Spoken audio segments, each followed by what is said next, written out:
H성형외과 백정환입니다. 오늘 설명드릴 내용은 사각턱 수술을 준비하시는 분들께 조금 도움이 되고자 하는 글을 좀 작성해 봤습니다. 얼굴이 크고 넓다는 이유로 또는 갸름한 얼굴에 대한 선호로 사각턱 수술이 동양인에서는 많이 시행이 되고 있습니다. 하지만 수술 전 기대와는 다른 수술 후 모습에 실망하는 분들도 많고요. 또는 수술 후에 조금 어색해진 모습에 또 좌절하는 분들도 계시고, 또는 수술 후에 볼처짐이라는 어떤 부작용 때문에 많이 고통받으시는 분들도 있는 듯 합니다. 온라인상에서는 여러 글들이 있지만 수술에 대한 효과와 수술 전후의 드라마틱한 모습을 주로 광고하고 있기 때문에 수술을 준비하시는 분들에 대해서는 조금 편향된 어떤 정보가 전달이 되지 않나 생각이 됩니다. 또는 온라인상에서는 이렇게 미화된 모습만 보여지는 면도 있지만, 또 반대로 수술 후 부작용이나 또는 어떤 부작용으로 인한 심리적인 갈등 또는 의사에 대한 분노, 이런 것들을 성토하시는 글들이 많이 있는 듯 합니다. 오늘은 사각턱 수술을 고려 중이거나 아니면 수술을 계획하고 계신 분들께 수술 전 진단이라는 과정에 대해서 조금 더 자세히 설명드리고, 수술 전에 좀 고려하셔야 될 부분들에 대해서 좀 말씀드리고자 합니다. 먼저 이 슬라이드에서 보시면 사각턱이라는 것은 여러 계측이 이루어지게 됩니다. 여러 해부학 관련 정보들을 보시면 볼 수 있는 내용이긴 하지만 일반인들이 보기에는 이 내용이 과연 어떤 의미인지 이해하기 힘든 경우가 많죠. 오늘 주로 말씀드릴 것은 이 사각턱에서 이 하악각을 좌우 길이, 다시 말하면 전문용어로는 바이고니얼 위스라고 하는데요. 그러니까 하악각 거리라고 이제 한국말로 하는 게 맞을 듯한데요. 쉽게 말하면 이렇게 사각턱 뼈에서 이 하악각이 차지하는 이 폭을 말합니다. 이게 중요한 이유는 인류학적으로 어떤 두개골 형상과 앞면의 비율을 이제 구분을 할 때 페이셜 인덱스라는 단어를 쓰는데요. 네이지운이라고 그래가지고 전두골과 비골이 만나는 이렇게 수처 라인, 뼈가 유합되는 부위가 있습니다. 거기서부터 턱 끝까지의 길이와 광대의 좌우 길이를 비율을 말합니다. 그래서 페이셜 하이트라고 하는 것은 이 네지온에서 턱 끝까지의 길이고요. 그 다음에 바이자이고마틱 위스라고 하는 것은 광대 사이의 폭을 말합니다. 따라서 이 폭의 비율이 어떻게 되냐에 따라서 이렇게 납작한 얼굴 또는 중간형 얼굴 또는 긴 얼굴, 이런 식으로 구분을 하게 됩니다. 이러한 형태학적 분류에 의해서 페이셜 인덱스를 통해서 이런 전문 용어들이 있는데요. 어떤 숫자 이하일 때는 어떻다, 짧다, 그 다음에 더 중간이다 또는 아주 길다, 이런 식으로 여러 용어들이 있습니다. 하지만 정확한 한국말 번역은 아직은 없고 한자어 번역이 좀 있는 듯 합니다. 그래서 한국인의 페이셜 인덱스는 해부학 학회지에 1982년도에 이제 발표된 내용을 그냥 기준으로 하면요. 남자의 경우는 90.6으로 협안형, 그러니까 안과 사이가 조금 좁은 그런 렙토프로스피아라는 어떤 용어를 쓰고요. 여자는 89.4, 중안형이라 해서 메조프로소피아라는 단어를 씁니다. 그래서 여기서 보시면 여자가 오히려 조금 더 납작하고 남자가 조금 더 긴, 이런 형태가 대한민국 한국인의 페이셜 인덱스가 되겠습니다. 최근 논문에서는 141명을 대상으로 한 남자 94명, 여자 47명을 대상으로 한 어떤 이런 얼굴 계측치가 나오는데요. 여기서 페이셜 인덱스는 사실은 앞서 말씀드린 대로 남자는 90.6이고 여자는 89.4인데 여기에 측정된 걸 보면 93과 94로 별반 차이 없게 나왔습니다. 그런데 이 숫자는 사실은 이 N수가 141명이라는 숫자가 조금은 적은 감도 있고요. 또 통계학적 분석을 했을 때 이 p-value라는 것을 저희가 많이 보게 되는데 0.4 정도면 거의 신뢰할 수 없는 숫자라는 뜻입니다. 그래서 신뢰도가 굉장히 높은 것은 아래쪽에 보시면 0.001 요 정도 되게 p-value가 이하로 나올 때 우리가 어느 정도 신뢰를 하게 되는데요. 크레니얼 위스라고 해서 이제 머리통, 그러니까 머리뼈의 좌우 폭을 말하고요. 남자가 조금 더 크고 여자가 작고요.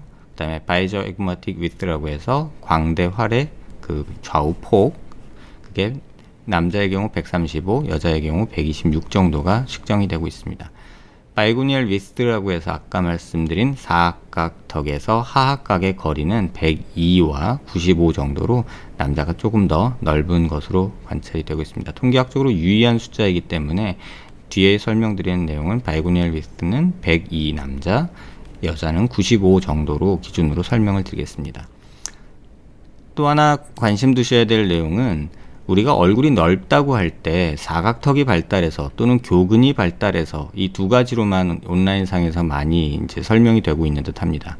하지만 의외로 귀밑샘이라고 해서 이렇게 침샘이 굉장히 크게 분포를 하고 있고, 이 침샘은 교근 바로 위쪽에, 피하 지방 안쪽에 이렇게 위치하게 됩니다. 따라서 이렇게 침샘이 과도하게 발달한 경우에서는 턱은 작고 교근도 발달하지 않았는데도 불구하고 굉장히 얼굴이 커 보일 수 있고요. 또 하악각 절제 후에 침샘이 보인다 이러시는 분들, 불룩한 느낌이 있다 이런 거는 이제 턱밑샘이라고 해서 여기 침샘이 또 있고요. 그래서 이런 부분들이 수술 전 후에 영향을 주게 됩니다. 침샘에 대해서 그냥 이번 기회에 간단히 알아보면요, 이하선이라고 해서 귀밑샘이 이렇게 크게 위치를 하고요, 사각턱뼈, 교근, 그 다음에 이하선, 이렇게 해서 이런 볼륨이, 이 전체 볼륨이 전체적으로 겉으로 봤을 때 얼굴 좌우 폭을 결정하게 되고요. 그 다음에 턱밑샘이라고 해서 이 턱밑샘이 사각턱이, 하악각이 절제가 많이 됐을 때 일부 환자에서 이렇게 노출이 되게 되고요. 혀밑샘이라고 해서 또는 턱끝 전진이나 후진 시에 이 혀밑샘이 조금 위치 이동이나 손상을 받는 경우가 아주 드물게 관찰이 되고 있습니다. 여기서 중요한 것은 이 파로티드 셀리바리 그랜드라고 해서 이하선 또는 귀밑샘이라고 하는 요 침샘이 발달한 경우가 굉장히 간혹 발견이 됩니다. 위 환자 같은 경우는 사각턱도 어느 정도 크지만 이렇게 사각턱에서 피부까지의 거리가 굉장히 멀죠. 여기서 조금 더 자세히 보시면요, 뼈로 봤을 때 고개를 들어봐서 바이고니얼 위스를 한번 재보면요, 이렇게 한 106 정도가 측정이 되죠. 106 정도면 앞서 말씀드린 인덱스로, 그러니까 바이고니얼 위스를 봤을 때 102이기 때문에 정상 남자보다는 조금 큰 상태죠. 하지만 얼굴형을 보면 정상 남자보다 오히려 굉장히 커 보이거든요. 이 경우에 이 원인을 이렇게 교근과 또는 이렇게 이하선, 이렇게 보이는 게 이하선인데요, 교근이 만들어내는 좌우폭과 이렇게 침샘이 만들어내는 좌우폭이 있어서 귀 앞쪽 아래, 이 사진에서 보시면 귀가 이렇게 있고요. 그래서 귀 아래 앞쪽으로 해서 이렇게 큰 침샘이 이렇게 위치하는 것을 볼 수 있습니다. 그래서 조금 자세히 그려보면 이 이미지를 제가 한번 표시한 건데요, 이 빨갛게 원으로 그린 부분이 교근이고 파란색으로 된 것이 이제 귀밑샘이라고 하는 이하선이 되겠습니다. 그래서 결국 좌우폭은 이렇게 교근과 이하선이 함께 만드는 그런 폭이 되기 때문에 무조건적으로 사각턱을 자른다고 해서 좌우폭이 줄어든다는 생각은 좀 하지 않았으면 좋겠습니다.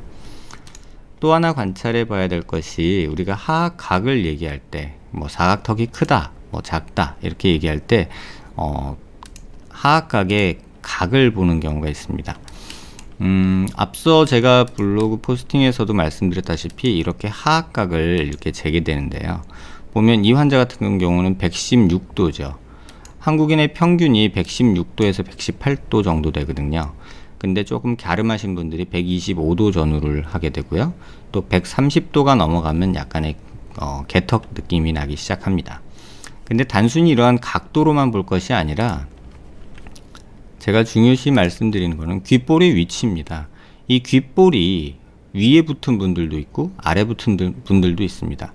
그래서 귓볼에서 내려온 게 남자의 경우는 한 2cm 정도면 적절하고 그 이상이 될 땐 좀 크다고 느껴지게 되고요, 여자의 경우는 한 1.5cm 정도 됐을 때 좀 갸름한 어떤 느낌, 옆라인이 나오게 되죠.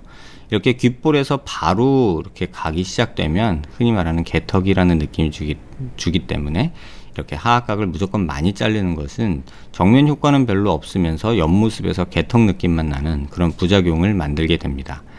그래서 제 개인적인 기준으로는 여자는 한 1.5cm 정도만 띄자라는 생각을 갖고 수술을 하고 있고요. 그래서 귓볼에서 귀밑각이 1.5cm면 요 정도.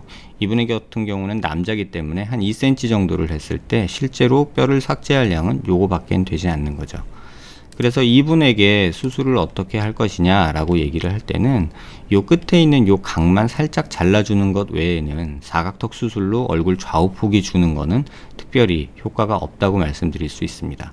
또 환자들에 따라서는 이렇게 사각턱이 옆으로 벌어진 약간 여자들 치마에 그 A라인 스커트처럼 바깥으로 이렇게 벌어진 사각턱이 있는데요. 이러한 경우는 요 각만 잘라줘도, 이렇게 튀어나온 각만 잘라줘도 어느 정도의 효과를 볼 수 있는 경우가 있습니다.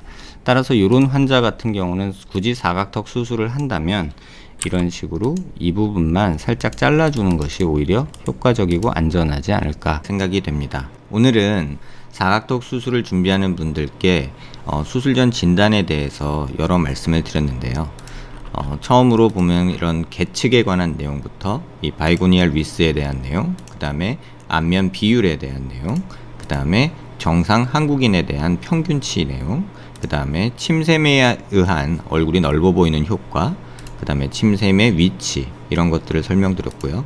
실제 환자에서 침샘이 발달된 경우, 이런 경우를 말씀드렸고요.